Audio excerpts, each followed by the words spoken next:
SOT 32 e refuto da reperdição. Estamos fazendo uma série de estudos para refutarmos, desprovarmos a heresia que diz que um crente pode ser, primeiro era perdido, foi salvo e depois pode voltar a ser perdido de novo.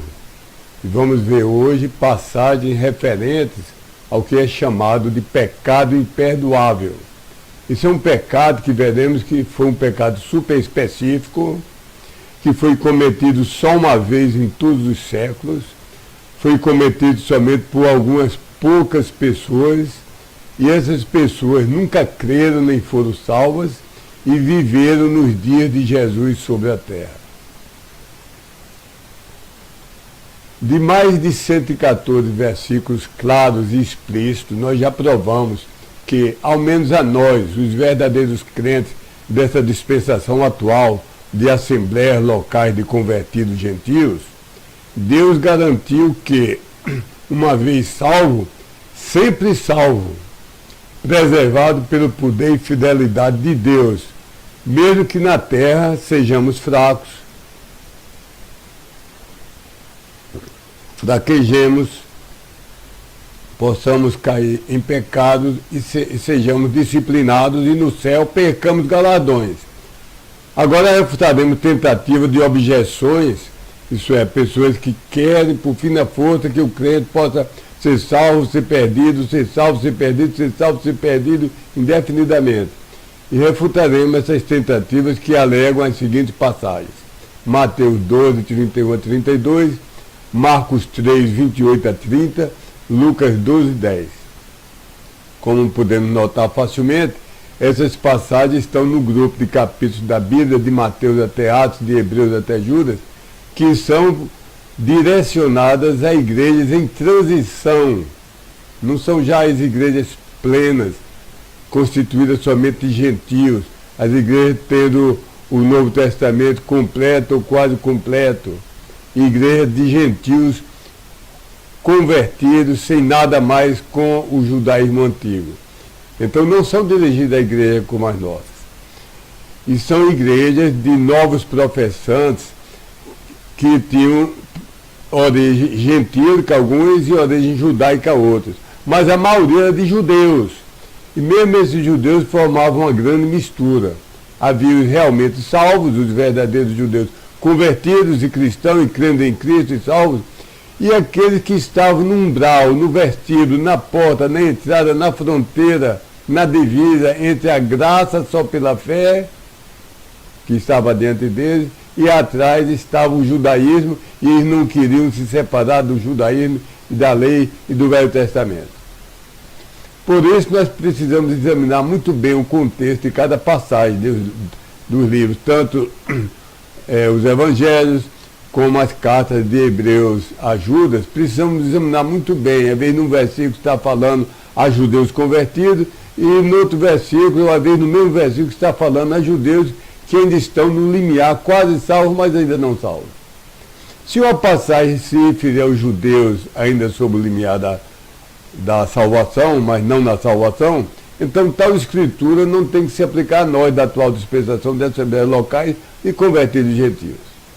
Então vamos ver os versos que os nossos inimigos eles poderiam perguntar. Hélio, vou mostrar um verso que claramente Deus diz que um salvo da igreja, das assembleias locais atuais, pode fazer um pecado que vai perder a salvação, e ele creu, mas vai terminar sendo lançado no inferno.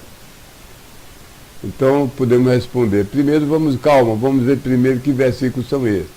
Então eles são Mateus 12, 31 a 32, que diz: por causa disso eu vos digo, todo tipo, isso é Jesus falando aos fariseus descrentes, e Jesus diz: por causa disso eu vos digo, todo tipo de pecado e de blasfêmia será perdoado aos homens, mas esta blasfêmia contra o Espírito Santo não será perdoada aos homens.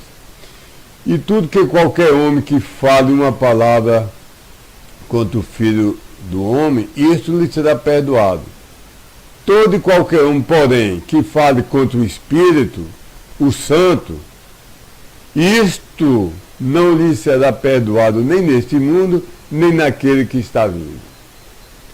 Então parece que se pode cometer um pecado ainda hoje que não pode ser perdoado, e que a pessoa foi salva e pode cometer esse pecado e perder a salvação.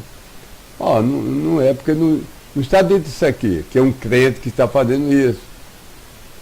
Está falando de um homem, não está dizendo que é um crente. Marcos 3, 28 a 30, são três passagens que eles alegam. Em verdade vos digo que serão perdoados aos filhos dos homens todos os seus pecados e todas e quaisquer blasfêmias com que tenham blasfemado.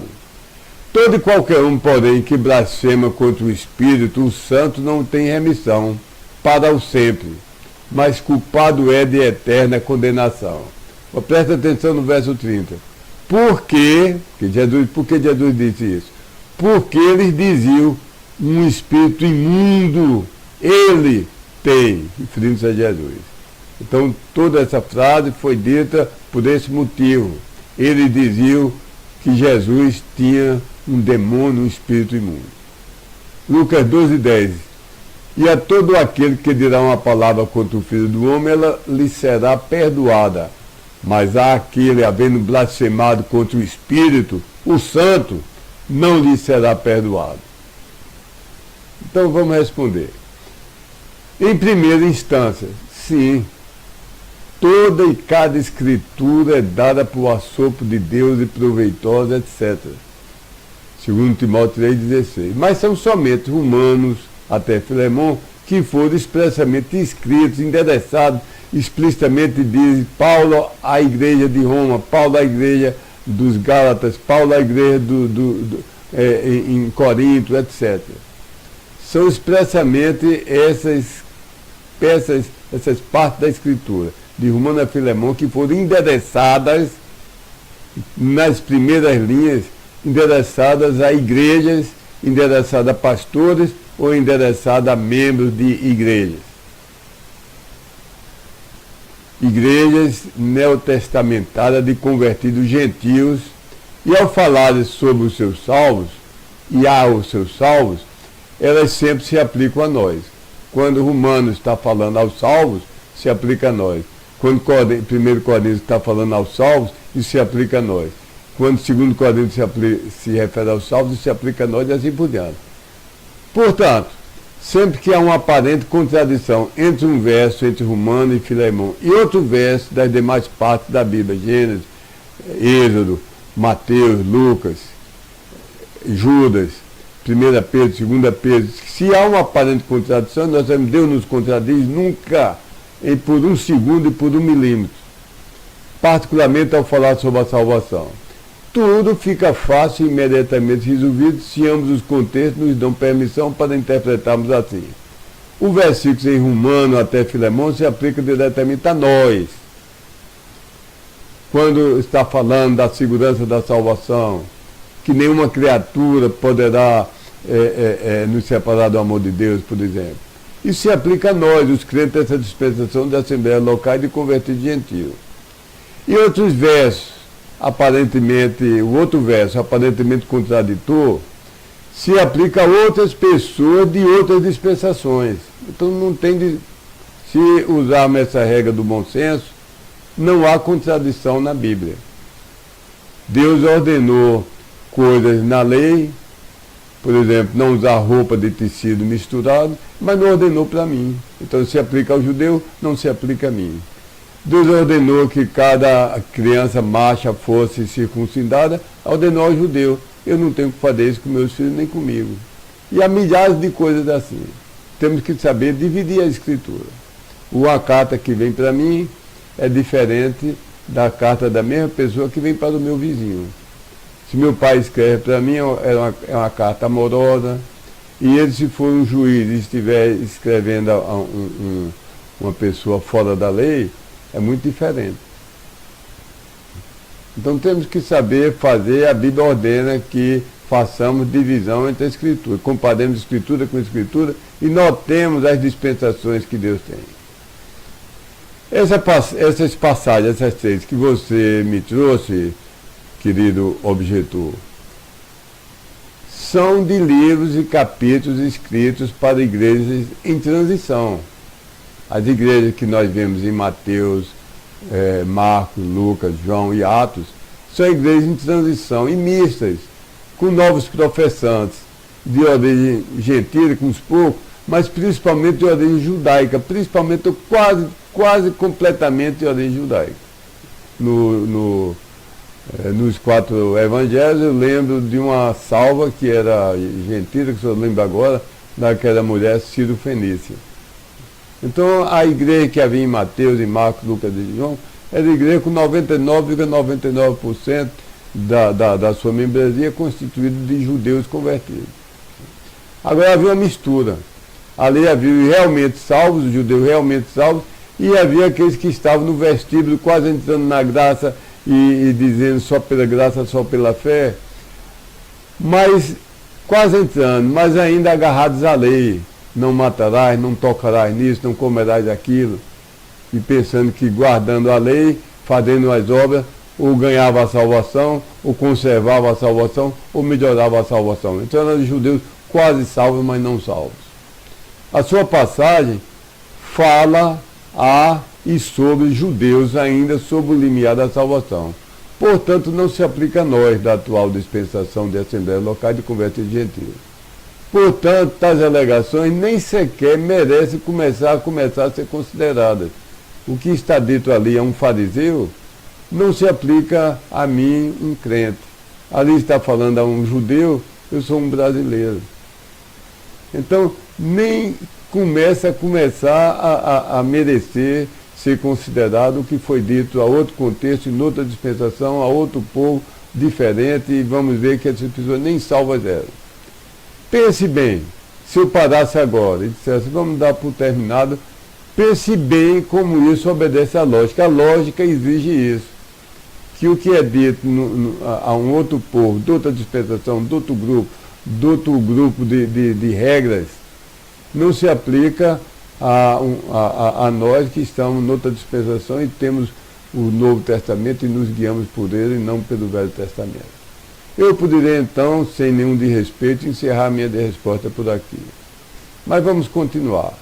Em segunda instância, eu posso lhe escrever mais de 114 versos, onde o próprio Deus fez escrever explicitamente, com as exatas palavras, regras assim. A condição tinha exatas palavras, exatamente essas.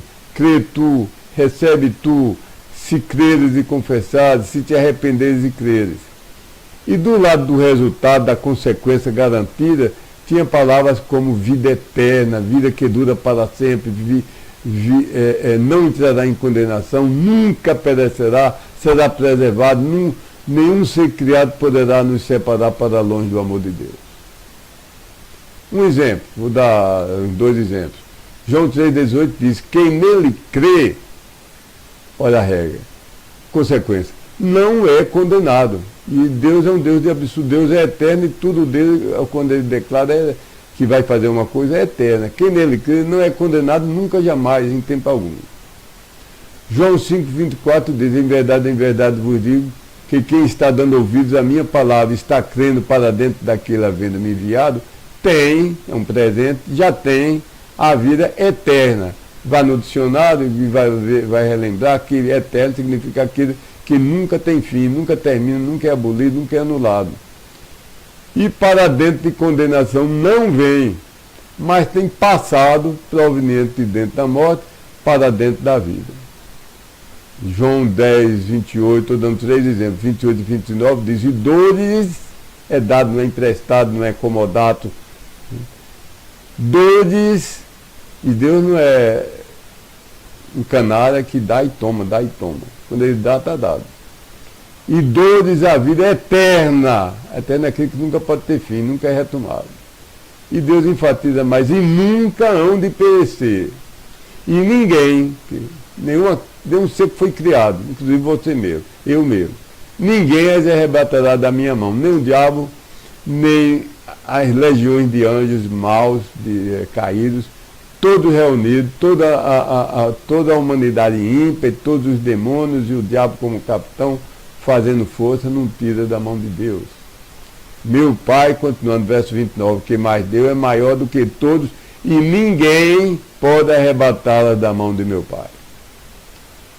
Então, pelo menos 114 versos eu lhe mandei e posso lhe mandar escritos que são explícitos. Creio está salvo, salvo é salvo eternamente. Porque é garantido por Deus, não é por mim. Não sou eu que me preservo. Se fosse assim, eu teria perdido a salvação no primeiro dia. E todo dia pediria. Porque todo dia eu não quero, mas perco. Enquanto eu estiver nessa terra, eu sou um pecador. Agora, para você provar, o ônus é seu. Você que está revoltado e persegue quem tem segurança de salvação, você move mundos e fundos e vai atrás, não vai atrás dos perdidos, mas vai atrás dos salvos para tentar tirar a garantia que eles têm e incutir dúvida. Que ódio terrível é esse? Então você que quer falar o contrário do que a Bíblia está falando, que Deus deu a vida e a vida eterna, você é que tem um ânimo de mostrar pelo menos uma passagem diretamente referente aos salvos em Romano a Filemon, livros que foram endereçados aos verdadeiros crentes, dos convertidos gentios, uma passagem que explicitamente tem a mesma condição, crê tu, recebe tu, mas tem a negação da conclusão acima. E diga, crê tu e serás salvo, mas um dia eu vou tirar a salvação e você vai para o inferno. Crê tu e recebe tu, Jesus, recebe a mim, Jesus, como Salvador e Senhor, e sua salvação vai ser temporária. No dia que você escorregar, perdeu tudo. Tenha cuidado. Sua vida vai ser uma onda, sobe e desce, salvo, perdido, salvo, perdido, salvo, perdido. Se morrer na hora que está no perdido, tchau, foi para o inferno. Acha uma passagem dessa para você poder dizer que Deus é contraditório, porque eu não aceito que você diga que ele é contraditório sem você mostrar uma passagem explícita dizendo que um salvo deixou de ser salvo. Decididamente, essas suas 3 passagens alegadas não faz isso. Poderíamos encerrar o debate, a argumentação sobre essas 3 passagens. Eu oro que você venha a crer nessas 114 passagens e seja realmente salvo. Porque se você diz que Deus é mentiroso, é doido, ou é fracote e promete e não cumpre, você ainda precisa ser salvo. Mas vou dar uma explicação adicional. Esses versículos têm preocupado tanto a muitos cristãos, como também a não salvos. Cristãos honestos, sinceros e verdadeiros veem isso e ficam aflitos e perguntando, será que eu algum dia blasfemei contra o Espírito Santo? E hoje eu me sinto tão bem e tenho tranquilidade da salvação, mas será que no futuro não vai haver alguma aflição que eu chegue a blasfemar do Espírito Santo e perca minha salvação? E os não cristãos, os não salvos também se afligem. Não posso ser salvo, eu cometi um pecado imperdoável, eu fui assassino, eu fui idólatra, eu fui feiticeiro, não posso ser salvo. 2 questões básicas têm que ser examinadas aqui, para esclarecer para esses 2 grupos. O descrente desesperado, pensando que não pode mais ser salvo, e o crente intimidado e amedrontado, pensando se talvez no futuro cometa esse pecado. 2 perguntas importantes, 2 perguntas básicas. Primeira, a quem Jesus falou essas palavras? Falou para mim? Falou só para as pessoas da época dele? Não todas, mas algumas. 30, 20, 3. Quantas pessoas? A quem foi que Jesus falou essas palavras? Resposta: elas foram dirigidas aos fariseus, os mais ímpios, falsos, os mais odiadores de Cristo, perdidos, condenados a caminho do inferno, de mente cauterizada, revoltosa, que viviam nos dias de Jesus sobre a terra, que viram Jesus, talvez até se tiveram uma pessoa da família dele curada, se beneficiou até dos milagres de Jesus, viram os milagres e cometeram um terrível pecado incapaz de ser repetido, um pecado muito específico, que não pode ser repetido por causa das suas especificidades. Note, Mateus 12, 24 a 25. Os fariseus, porém, havendo ouvido isso, disseram, este varão não expulsa os demônios senão por Beelzebub, o príncipe dos demônios. Então eles viram Jesus Cristo, podiam tocar no ombro de Jesus Cristo, podiam apertar-lhe a mão, viram a cor dos seus olhos, olhavam seus pés, olhavam suas mãos, ouviam sua voz, viam seus milagres, como nunca jamais ninguém fez. Mas disseram, esse é o Satanás encarnado. Verso 25 diz, tendo, porém, conhecido Jesus os pensamentos deles, aqueles fariseus, os piores dos piores, lhes disse, Jesus disse para eles, todo o reino, havendo se dividido contra si, é devastado, e toda a cidade ou casa, havendo se dividida contra si mesma, não subsistirá. Então ele provou que Satanás não vai destruir por Satanás, porque ele estava expulsando demônios, pessoas do reino de Satanás estavam passando para o reino de Cristo. E Jesus diz, ó, Satanás é Satanás, mas não é burro. Ele não destrói a si mesmo. Segunda pergunta. Que pecado grave foi esse que eles tinham cometido? É possível esse pecado ser cometido ainda hoje? Há muita especulação sobre o que pode ter sido esse pecado. Uns dizem, e já me disseram, é não poder falar em língua. Alguém já me disseram, você falando que o Espírito Santo não se revela através de nossas línguas estranhas, você está blasfemando contra o Espírito Santo e vai parar no inferno. É a ideia de uns. Outros dizem, é não crer nas visões. Outros dizem, é não obedecer cegamente ao pastor, mesmo que ele esteja ridiculamente errado. Já uma vez um rapaz inteligente disse, o meu pastor pode fazer sexo nu aqui no calçamento dessa rua aqui, Nilo Peçanha, ao meio-dia vinha a câmera de televisão filmar ele fazendo sexo com a prostituta, os dois despidos, que eu não abandono meu pastor. Então, diz que se levantar contra o pastor é cometer o pecado contra o Espírito Santo. Outro diz, é o divórcio, mesmo que tenha sido no tempo do descrente. Outros debatem uma lista de, uns botam 20 pecados imperdoáveis, outros botam 30, outros botam 100 pecados imperdoáveis. Não botam os deles, só botam os pecados na lista, os pecados que eles acham que é os outros que fazem. Mas toda essa especulação só ocorre a quem esquece ou nunca leu um verso da Bíblia que diz claramente, porque todo esse debate, há um verso na Bíblia que diz claramente qual foi a natureza daquele pecado. Este verso dá a exata definição do que foi o pecado que é chamado imperdoável. E o verso, nós já vimos, é Marcos 3,30, que diz que tudo isso ocorreu, Jesus disse isso, porque, olha também no dicionário o significado da palavra porque. Ele está explicando que Jesus disse aquilo porque eles diziam um espírito imundo ele tem. Então o pecado que ocasionou Jesus censurar dizendo aquele pecado, e aquele pecado nunca teria perdão, foi o pecado de conviver com Jesus Cristo e dizer que ele fazia tudo aquilo possuído por demônio ou pelo próprio Satanás Beelzebub. Leia todo o contexto, particularmente os versos de Marcos 3, 28 a 30. Eu vou ler aqui. Em verdade vos digo que serão perdoados aos filhos dos homens todos os seus pecados e todos e quaisquer blasfêmias com que tenham blasfemado. Todo e qualquer um, porém, que blasfema contra o Espírito, o Santo, não tem remissão para o sempre, mas culpado é de eterna condenação.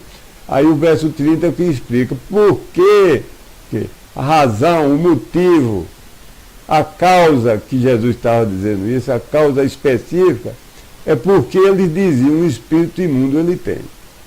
Então Jesus só disse essas palavras a quem estava ali presente, ouvia, podia tocá-lo, mas disse, ele tem um espírito imundo. Entendeu bem? É isso mesmo. O verso claramente esclarece a razão, o motivo, a causa pela qual aquele pecado específico jamais seria perdoado a aqueles homens.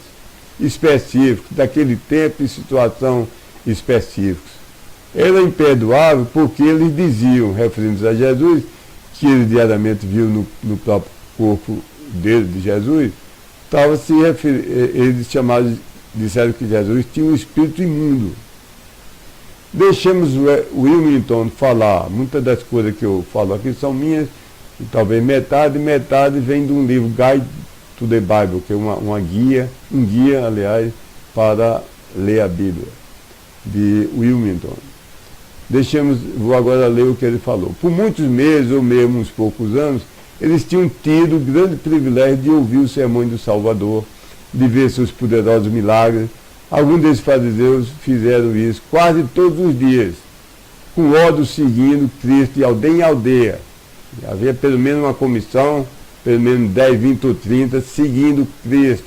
Não havia gravador, não havia filmadora, mas 20 ou 30 testemunhas, ouvindo e anotando cada palavra, cada gesto que Jesus fez, tentando achar algum pecado nele, mas somente vendo com seus próprios olhos como ele é o maravilhoso Deus, todo-poderoso, santo, de sublime amor, de maravilhosos milagres.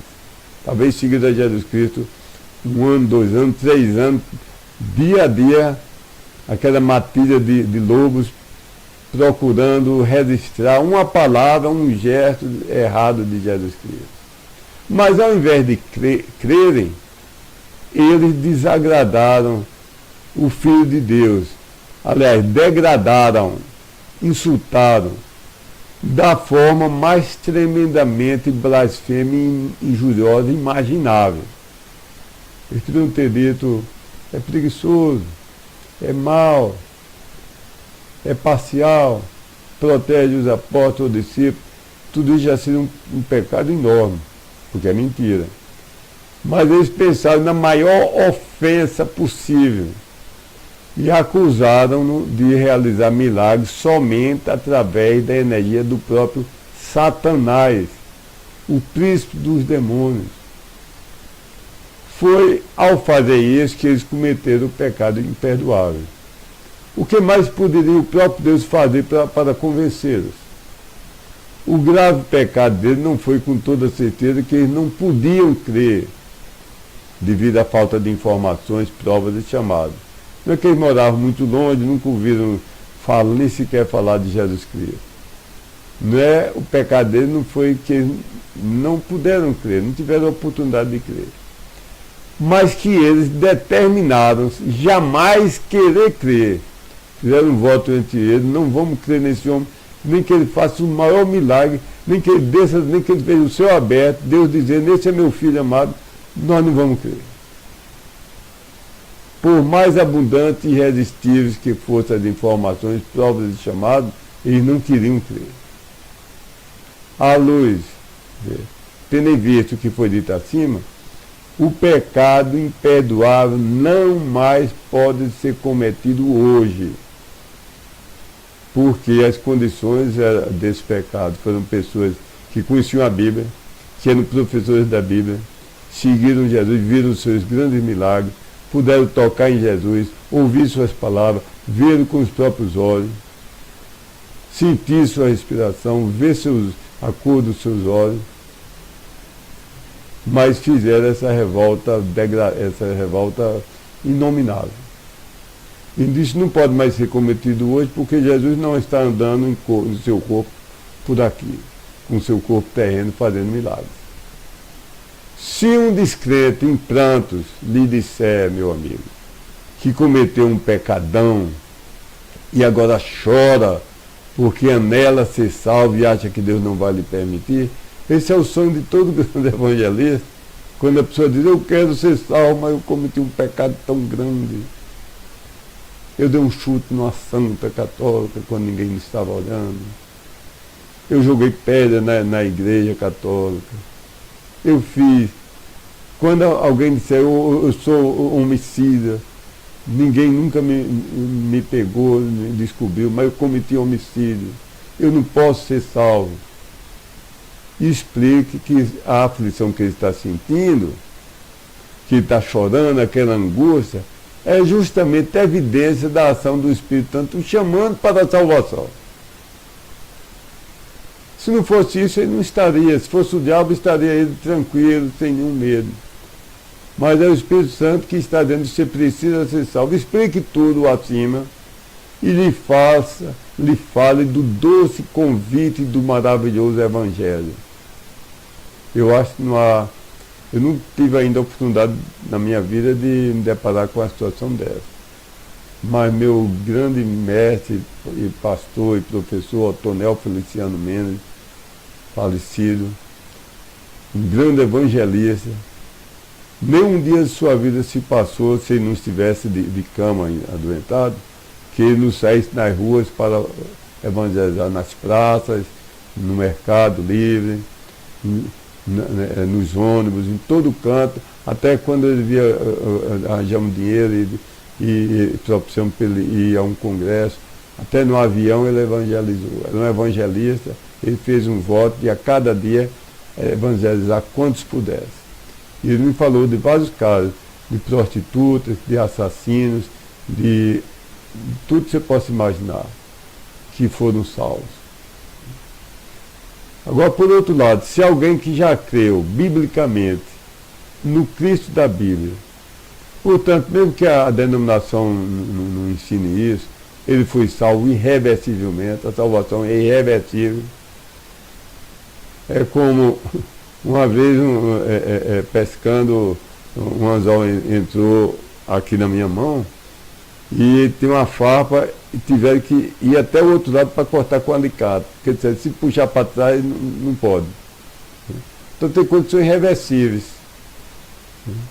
Então, alguém que já creu biblicamente, portanto, mesmo que ele não saiba, ainda não tenha sido instruído, ele foi salvo irreversivelmente, se ele lhe disser que cometeu um pecadão do qual se arrependeu, mas agora chora porque pensa que foi um pecador imperdoável, explique tudo acima e o guie no caminho da confissão e de pedir perdão pelo pecado, mas seguramente voltar a ter restauradas a comunhão com Deus e com os irmãos, ter de volta a alegria da salvação que ele nunca perdeu, mesmo tendo temporariamente perdido a alegria e comunhão.